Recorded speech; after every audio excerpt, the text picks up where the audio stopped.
Voltando aqui a contar meus causos, um pouco da minha história de vida. E eu me reporto agora a um ano incrível, de 1988, porque foi tempo de aprender, foi tempo de crescer e foi tempo também de colher os frutos daquele ano também incrível que foi de formação, o ano de 1986. 87 eu falei um pouco, foi de muito trabalho e muita expectativa, tempo de estar internado numa ilha trabalhando de servente de pedreiro, mas o ano de 88 já foi o ano de chegar na tropa como tenente do Exército Brasileiro. E eu digo para vocês sem dúvida nenhuma que foi um tempo muito bom, porque o lado financeiro ajudou muito lá em casa, né? No mês de dezembro de 87, eu estive no quartel-general do Exército para saber a unidade que eu ia servir. E só Deus mesmo, porque neste ano foram quase 40 vagas disponíveis para o curso de intendência. Dessas 40, 20 foram destinadas para Brasília e as demais vagas Norte e Nordeste, com 7 ou 8 vagas no estado de Pernambuco. Eu, como fui o quarto colocado geral da turma de 40, eu fiz a escolha pelo 4º Batalhão de Polícia do Exército, com sede em Olinda, um batalhão de infantaria, porém com a finalidade específica, com um fim específico. Era um batalhão de polícia e lá ele tinha como missão as investigações criminais, caso acontecesse algo de grave na guarnição. Tinha a missão de dar o suporte de policiamento no Comando Militar do Nordeste, no Recife, tanto é que a gente tinha uma companhia específica que tirava serviço lá no Curado, lá em Recife. Todo dia ia e voltava nas trocas de plantões. E o general morava na Vila Militar nossa, lá o general tanto do Comando Militar do Nordeste como do quartel-general da Grande Recife.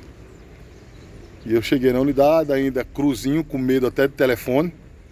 Cabedal teórico sobre a parte de intendência, mas um estágio rápido de 30 dias que eu me preocupei muito mais com a parte, vamos dizer assim, de ordem unida, a parte operacional, já que meu estágio foi num quartel de intendência, que ela, além de fazer a parte de intendência, também tinha a obrigação de fazer a parte de operacional. Foi bom porque era o lado que eu gostava, era a área que eu gostava e acabei me saindo bem. Cheguei no quartel, eu tive esse privilégio de não ir direto para o rancho, porque se eu tivesse ido direto para o rancho, eu creio que eu teria tido muito mais dificuldade de cumprir minha missão, até pela falta de experiência. Eu cheguei tão cru que tinha medo até do telefone. Quando tocava, eu esperava que os auxiliares atendessem, porque poderia ser alguma reclamação, alguma bronca. Então, mas faz parte aí da jornada. O comandante da época era o coronel Shoa, Paulo Roberto Og de Miranda Shoa. Foi secretário nacional muito tempo como general, antidrogas. Chegou ao posto, né, ao máximo da corporação. Subcomandante era o Major Gil. Gostava de bola, bem enturmado com a tropa, com os oficiais. Meu S4 não era de brincadeira, o Major Álvaro. Esse era meio isolado, tinha seus objetivos próprios, não se envolvia muito com a tropa, eu digo dos oficiais, né? E foi muito duro, muito difícil a gestão dele, mas também foi muita aprendizagem. Esse também chegou a general. Meu colega de infantaria, Tenente Carlos, ele teve que substituir o aprovisionador anterior. Ele esteve doente, terminou o tempo, Carlos teve que ir para o rancho. Ele era de infantaria, mas na falta de um intendente, ele foi para essa função. E desempenhou tão bem, tornou-se um homem de confiança, que quando eu cheguei, mesmo sendo especialista, não me mandaram para o rancho. Graças a Deus. Me mandaram para o aprovisionamento.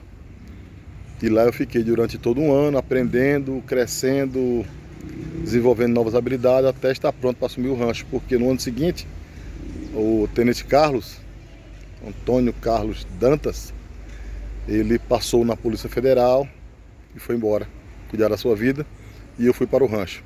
Para você ter ideia do que era o rancho, lá nós tínhamos 40 auxiliares para 3 estruturas, né? A cozinha de cabo-soldado, a cozinha dos oficiais e era intercalada também com a cozinha de sargento. Só no cassino dos oficiais nós tínhamos 4 cassineiros, cassino de sargento 6 cassineiros e o restante, os 30 homens, se dividiam nas 2 cozinhas e o suporte lá na cozinha de cabo-soldado. No almoxarifado eu tinha o sargento Elcio Zopelaro, que depois passou para juiz de direito, foi embora, e o sargento Santana, que era da banda e dava suporte lá no almoxarifado. Lá foi minha escola também, porque o sargento Elcio era um homem muito especializado, estudava muito, era um sargento de carreira do Exército e se preparava para terminar a faculdade de Direito e fazer os concursos que ele queria fazer na vida dele. Foi bom porque eu cheguei na unidade e ele me pediu para trocar de birô. O birô dele era na frente, o meu era lá dentro do almoxarifado. E eu aceitei a sugestão porque ele disse assim: tenente, é porque o senhor está chegando agora, o Exército não facilita muito a nossa vida para estudar e eu quero estudar. E não se preocupe não que eu vou cuidar de todo o suporte aqui seu aqui nesse almoxarifado. Eu só quero que nos intervalos o senhor permita que eu faça meus estudos aqui, faça meus trabalhos da faculdade, que eu faço direito à noite. Aí eu fiquei no portão de entrada, para mim foi bom. Eu tinha um contato direto com o pessoal e ele ficava lá dentro. E o bom é que ele era muito bom mesmo. Então toda a parte de escrituração, toda a parte contábil, toda a parte de estoque, toda a parte de relatório, ele fazia tudo e fazia bem feito e com antecedência. E eu tenho uma gratidão por esse sargento, hoje juiz, porque a gente chega muito cru na tropa de fato.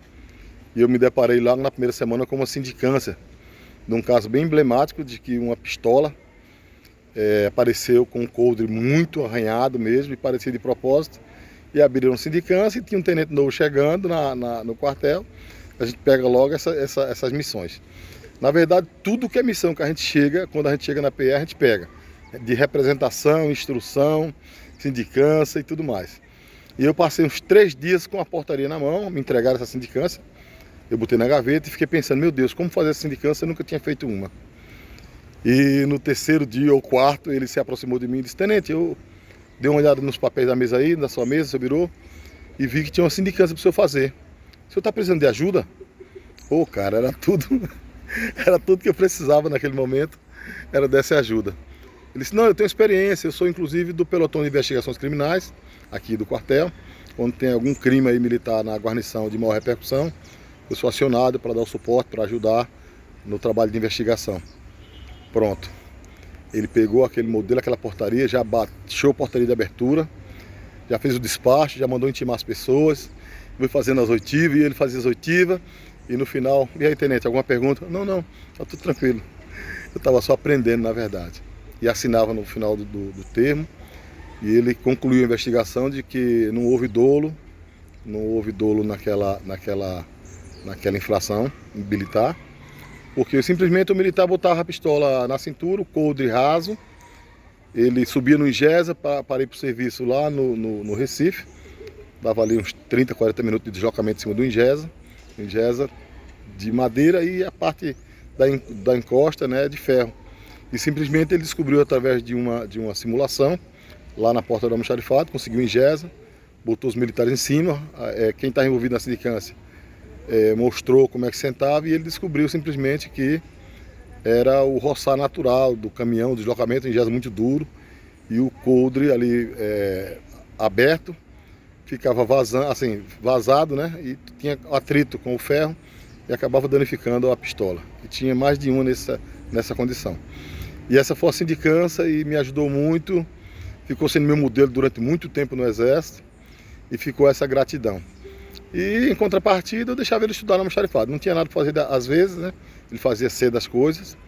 Ele ficava lá estudando, cuidando e deu frutos e deu resultado. Que bom para ele, que bom para mim também, que estava chegando. Gostava de futebol, me enturmei logo com a turma, bola. Fui abraçado pelos oficiais da PE, muitos oficiais de excelente valor. Tenente Vaz, Tenente RC, Tenente Carlos no rancho, o Leondas no almoxarifado. Aliás, no material bélico, na garagem. Pessoal assim, o Gil, que veio comigo aqui, inclusive para o Maranhão, chegou a trabalhar com a governadora Rosiana, o Tenente Lopes também, que era do Pelopes. Lá eram duas companhias de polícia, uma companhia de comando de serviço e uma companhia de escolta e guarda. Inclusive tem um oficial, o Albérico, né, chegou a, acho que capitão, está hoje aqui no Maranhão também, trabalha no sistema de comunicação aqui do estado. Muito bom. Nós tínhamos um quadro de oficiais da CR2 de primeiríssima qualidade, me abraçaram, me acolheram, me ajudaram muito.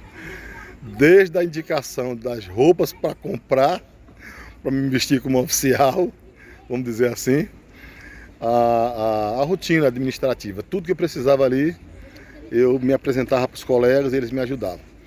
No ano seguinte eu já fui para o rancho, lá eu também cheguei no momento certo, porque eu já tinha boas amizades, bom relacionamento e desenvolvi minha atividade. Para vocês terem uma ideia, o rancho da PE era aí 300, 400 homens para tomar café, 500, 600 para o almoço, 200, 300 no jantar. Aí você imagina a luta que era aí o serviço de aprovisionamento. E eu cheguei lá meio assustado ainda também, mas já bem mais maduro, bem mais confiante quanto à minha missão. Lá no hotel de trânsito, ficar na frente, tinha um momento de recepção aos novos oficiais. E eu cheguei junto com o veterinário e com um médico, Alcides e o tenente Montarroios. E lá o tenente Gêner também. Gêner não, Gêner. Tenente Gêner, esse era da academia. Está aposentado também, coronel, e mora no Ceará. Então eles fizeram uma confraternização na primeira sexta-feira quando eu cheguei. E eu não tinha uma roupa sequer melhorzinha para ir nesse evento. Eu tive que conseguir emprestado uma calça e no mínimo uma meia, um cinto para poder ir nessa confraternização e estar lá. Teve um momento também muito curioso, que foi a representação num casamento, na igreja evangélica, na Caxangá, aliás, na Avenida Cruz Cabugá. Eu fui representar o comandante da corporação de túnica e eu desci o morro, não tinha passagem, a passagem estava contada, não poderia perder. Eu fui de túnica, entrei pela frente no ônibus, parecia que era polícia. Fui, voltei, cumpri minha missão lá e terminei, porque a gente chegava lá no quartel e passava 2 meses sem receber salário. Mas também quando o primeiro salário saiu, foi uma festa, porque deu para fazer muita coisa, pagar as contas, dar uma arrumada na casa da minha mãe. Para você ter ideia, na casa da minha mãe saiu de tudo. Eu troquei o fogão, geladeira, estante, sofá, reformei a casa e melhorei um quarto, fiz um quarto para mim melhor, assim, na casa, independente, extra. Fiz um murozinho na frente da casa e guardei um bom trocado, porque eu tinha medo de não renovar no final do ano. E eu tinha que, como meta, terminar o ano no Exército e ter comprado um imóvel, né? E deu certo. Deu certo, final do ano. Quando renovei o estágio, que era um estágio que eles chamavam, né? Aí por mais um ano. Aí eu já comprei um apartamentozinho lá em Maranguape. Deu para comprar uma moto, passei a ter um transporte. E passei a ter uma vida melhor, como diz a história. Eu separava uns 2 salários, mais ou menos, para dar a mamãe nesse tempo de exército, logo no início, para ajudar em casa. Tirei Dona Josefa da lavagem de roupa, que ela tinha passado por um episódio assim, muito chato na casa de uma família lá. Chegou em casa um dia chorando, disse que foi humilhada pela patroa. Ela foi entregar uma roupa e a roupa não estava como a patroa queria. Foi passar umas roupas lá, a patroa também reclamou. Ou seja, a pessoa estava querendo humilhar. E eu disse para ela que se eu ficasse no exército, se eu fosse convocado, ela nunca mais iria ser humilhada na casa de ninguém e nunca mais iria passar perrengue aí na casa de família para buscar o pão. E foi tempo também que ela começou a pagar também o INSS, por uma dica de uma vizinha, e lá na frente deu fruto esse pagamento. Então essa foi minha chegada no Exército, meu primeiro ano como tenente, e já com salário, já mais ou menos com 4 anos garantido pela frente de emprego. Estava fazendo matemática à noite e fui cumprindo os propósitos naquele ano, que tinha muita luta, e eu confesso até que cheguei a pensar no final do ano em não renovar, porque o S4 lá, o Major Álvaro, pegava muito no meu pé, no meu só não, de toda a equipe lá que trabalhava com ele, o almoxarife, o tesoureiro, o homem das comunicações lá, o oficial de saúde, o oficial de material bélico, tudo que era relacionado à 4ª seção, que é o fiscal administrativo, foi muito acochado naquele tempo lá do Major Álvaro. Mas também foi tempo de aprendizado e de crescimento. Como o salário era muito bom, compensava aguentar a pressão, e eu aguentei até me tornar assim, um pouco mais esperto e errar menos no ano seguinte, porque a gente vai aprendendo e vai crescendo. Eu vou gravar depois mais um vídeo só sobre a PE, resumindo aí os 3 anos seguintes, porque aí foi mais a minha vida particular, algumas mudanças, alguns ajustes, até chegar o tempo de terminar a jornada no 4º Batalhão de Polícia do Exército. Esse é mais um vídeo dos meus causos e muito obrigado por quem está assistindo e acompanhando aí. Valeu, valeu.